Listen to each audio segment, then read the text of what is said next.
नमस्कार. तुमचं सगळ्यांचं आपल्या आणखीन एका नवीन व्हिडिओमध्ये अगदी मनापासून स्वागत करते. सर्वांना श्री स्वामी समर्थ. तुमचा सगळ्यांचा आजचा दिवस खूप छान, मस्त, आनंदाचा आणि आरोग्याचा जावो अशी स्वामींच्या चरणी प्रार्थना करते आणि आजच्या व्हिडिओला सुरुवात करते. कशा आहात तुम्ही सगळ्याजणी? खूप छान, मस्त आणि मजेतच असणार. कालच्या व्हिडिओला केलेल्या कमेंटसाठी, केलेल्या लाईकसाठी तुमचं खरंच खूप मनापासून आभार मानते. तर सकाळी मी बाहेरून गिलके आणि भेंडी घेऊन आलेली होती. ती म्हटलं आता स्वच्छ करून ठेवून देऊयात आणि व्हिडिओला सुरुवात मस्त छान देवपूजेने केलेली होती. देवपूजा वगैरे अशी बरीचशी कामं जी आहेत ना, ती सकाळी माझी झालेली होती आणि त्यानंतर म्हटलं आता ह्या भाज्या आणलेल्या आहेत ना बाहेरून, त्या व्यवस्थित छान स्वच्छ करून ठेवते. म्हणजे बनवायच्या असल्या की धुवून वगैरे ठेवलेल्या असल्या बाहेरून आणल्यानंतर तर बरं पडतात. भेंडी आणि गिलकेच आणलेले होते.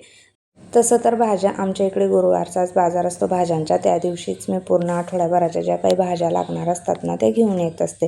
पण आज काय झालं, म्हणजे मी कंटाळाच केला बाहेर जायचा गुरुवारच्या दिवशी. तर त्यामुळे म्हटलं चला आता भाज्यांचंही रोजचंच टेन्शन असतं, काय बनवावं आणि सुचतसुद्धा नाही. त्यामुळे म्हटलं चला, आणि घरात असल्यासुद्धा भाज्या तरीही सुचत नाही किंवा नसल्या तरीसुद्धा आपल्याला तोच प्रश्न असतो की भाजीसाठी काय बनवावं असं.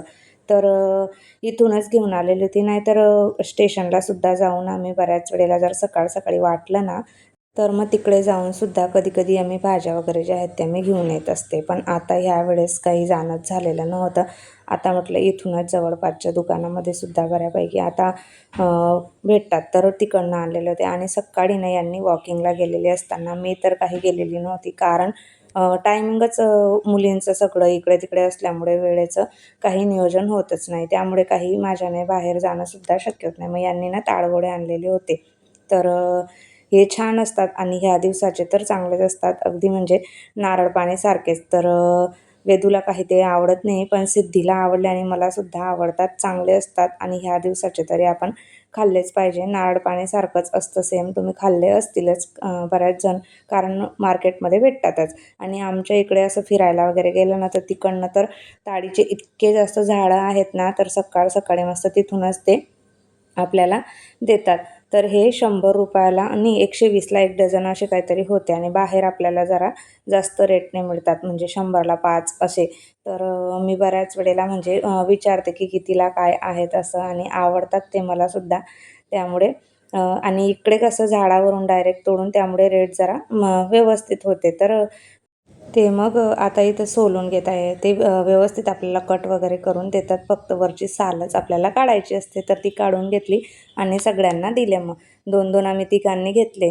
छान मस्त नारळ पाण्यातल्या मलाई खाल्ल्यासारखं आपल्याला वाटत असतं. तर ते खाल्ले आणि त्यानंतर मग आपलं हे मेन महत्त्वाचं काम, घरातल्या कामांना सुरुवात जी आहे ती केलेली होती. आज मोगऱ्याला एक फूल आलेलं होतं. रोज असं 1-1, 2-2 फुलं येतात. त्याला कळ्या आलेल्या आहेत बऱ्यापैकी. तर आणि झाडांना पाणी वगैरे घातलं.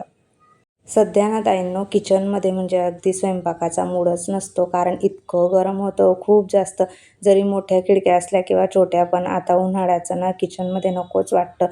खूप जास्त गरम होतं आणि अजून तर मे महिना बाकीचा आहे, तेव्हा तर मग काही विचारूच नका. इतकं गरमीमुळे जास्त करून बाकीची कामं तर आपण करून घेतो, पण ज्यावेळेस गॅस वगैरे चालतो ना, तेव्हा त्यामुळे खूपच जास्त गरम होत असतं, खास करून किचनमध्ये.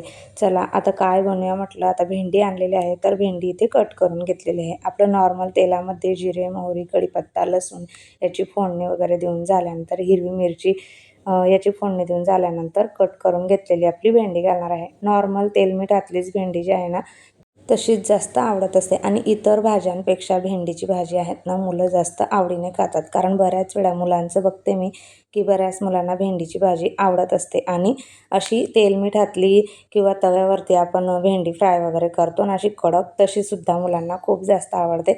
पण मला आता इथे 2 भाज्या बनवायच्या होत्या, त्यासाठी मग मी इथे आधी सुरुवातीला भेंडीच केली. कारण तिची आवडीची आणि तिला जास्त उशीर होतो, 10 वाजेपर्यंत निघायचं असतं. तोपर्यंत म्हटलं भेंडी आणि चपात्या जरी आपला स्वयंपाक झालेला असला की पटकन तिचा टिफिन देऊन झाल्यानंतर दुसरी भाजी आपण बनवून घेऊ शकतो. तर पूर्ण स्वयंपाक वगैरे झाल्यानंतर तिला सोडून आली आणि तिकडनं आल्यानंतर मग जो काही किचन ओट्यावरती पसारा पडलेला होता, आपण म्हणायला सहज बोलून देतो की अगदी 2 मिनिटातच किचन क्लीन करून घेते. अगदी पटकन, पण तसं काही ते होत नाही. त्यासाठी आपल्याला खूप सारी मेहनत जी आहे ती करावी लागते. तर तेच इथे करून घेतलेले आहे. पूर्ण आधी जी काही भांडी पडलेली होती ना, ती क्लीन करून घेतली आणि त्यानंतर मग आपला किचन ओटा. किचन ओटा जोपर्यंत चांगला व्यवस्थित क्लीन होत नाही ना, तोपर्यंत काही कामं झाल्यासारखी वाटत नाही किंवा अर्धवट वाटतं आणि पूर्ण ओट्यावरती पसारासुद्धा तो वाटत असतो. कालच्या व्हिडिओमध्ये मी ढोकळ्याची रेसिपी म्हणजे इतकी काही डिटेलमध्ये दाखवलेली नव्हती, कारण तांदूळ आणि डाळ जी भिजत घातले ना त्यावेळेस, त्या दिवशी मी काही व्हिडिओचे शूट वगैरे माझं झालेलं नव्हतं. पण कमेंट होती की ताई ढोकळ्याची रेसिपी जी आहे ती शेअर करा. तर करेल लवकरच एखाद्या व्हिडिओमध्ये मी ढोकळा जो आहे तो दाखवेल. आणि छान झालेला होता, चवीला पण खूप छान होता. उडदाची डाळ आपण ढोकळ्याच्या तांदूळ आणि चणा डाळ भिजत घालतो ना त्यावेळेस थोडी जर घातली ना तर छान होतो ढोकळा आपला आणि चव पण खूप छान लागते उडदाची डाळ घातल्यामुळे. तर अजून एखाद्या वेळेस करेल, त्यावेळेस तुमच्यासोबत नक्की शेअर करेल ढोकळ्याची रेसिपीसुद्धा. चला, किचन पूर्ण व्यवस्थित असं धुवून घेतलेलं होतं. त्यानंतर हे जे नळ आहेत ते आणि सिंक, किचन ओटा वगैरे क्लीन करून झाल्यानंतर ते सुद्धा व्यवस्थित असे धुवून घेतले. कारण सिंक आपण जर व्यवस्थित क्लिनिंग नाही करून घेतले ना तर चिकट होऊन जातं आणि चांगलंही दिसत नाही ते. आणि पाईप आहेत ना आता उन्हाळ्याचे, तर पाईपांमधून वाससुद्धा यायला लागतो, त्यामुळे खरगटं वगैरे त्याच्यामध्ये जाऊ द्यावं लागत नाही. भांडी घासायच्या आधी वेगळं काढून ठेवावं लागतं खरकटं वगैरे, आणि मग किचन ओटा धुवून सिंकसुद्धा व्यवस्थित असं क्लीन करून घेतलेलं आहे. आणि पूर्ण किचन ओटा मस्त छान चकाचक असा आवरून घेतलेला होता. आणि त्यानंतर मग लादी वगैरे पुसून घ्यायची होती मला, ती आवरून घेतलं. कारण किचन ओटा जोपर्यंत धुवून होत नाही ना तोपर्यंत लादी मी पुसत नाही, कारण परत घरात पाणी वगैरे उडतं.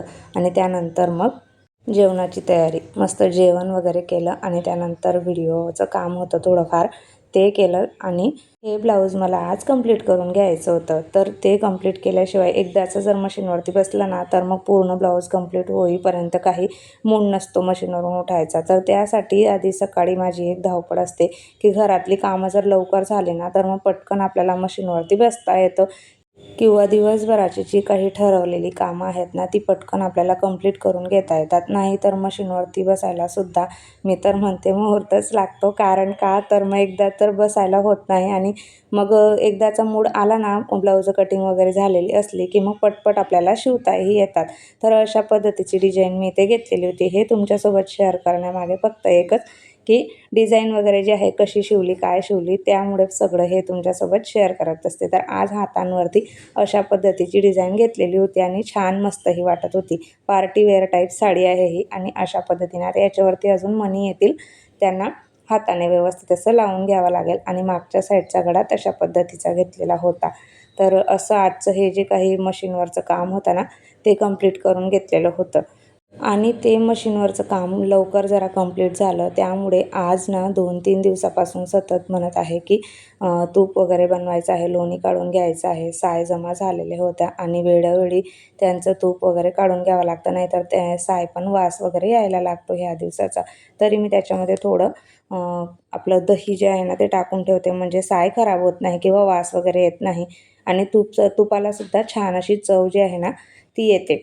तर आज म्हटलं मशीनचं काम लवकर झालेलं आहे आपलं, तर साय काढण्याचं काम पण आपण करून घेऊयात. तर त्यासाठी इथे मिक्सरमध्ये लोणी जे आहे ते फिरवून घेत आहे, आणि छान पटकन 5 मिनिटात होऊन जातं. काही वेळेला मी हातानेही करते, ज्यावेळेस ही भांडी वगैरे घासायचा मूड नसला आणि वेळही असला तेवढा, तर मग मी एका याच्यामध्ये घेते, टोपात घेऊन हाताने व्यवस्थित असं मिक्स करून घ्यायचं. आणि 5-10 मिनिटात ते पण होऊन जातं. पण अगदी वेळ नसेल ना तर मग मिक्सरच्या भांड्यामध्ये अगदी 5 मिनिटातच होऊन जातं. थंड पाणी टाका किंवा नॉर्मल पाणी घातलं तरीसुद्धा चालतं. मी नॉर्मलच घातलेलं होतं, कारण साय फ्रीजमध्ये होती आणि थंड होती. मी आधी काही बाहेर काढून ठेवलेली नव्हती, त्यामुळे लगेच झालं. साय जरी थंड असली ना तरीसुद्धा लोणी अगदी पटकन, लोण्याचा गोळा जो आहे तो वरती येऊन जातो आणि 5 मिनिटात आपलं लोणी काढून होतं. पण ते सुद्धा ढकलत जर गेलं ना तर 4-5 दिवस असंच ढकलत ते काम लांबणीवर पडत असतं. तर ते आज ठरवलंच होतं की कितीही उशीर झाला तरी लोणी हे आज काढूनच घ्यायचं आहे आपल्याला. जरी आपण लोणी काढून ठेवलेलं असलं आणि दुसऱ्या दिवशी जरी गॅसवरती गरम करून घेतलं ना तरीसुद्धा चालतं, वेळ नसेल तर.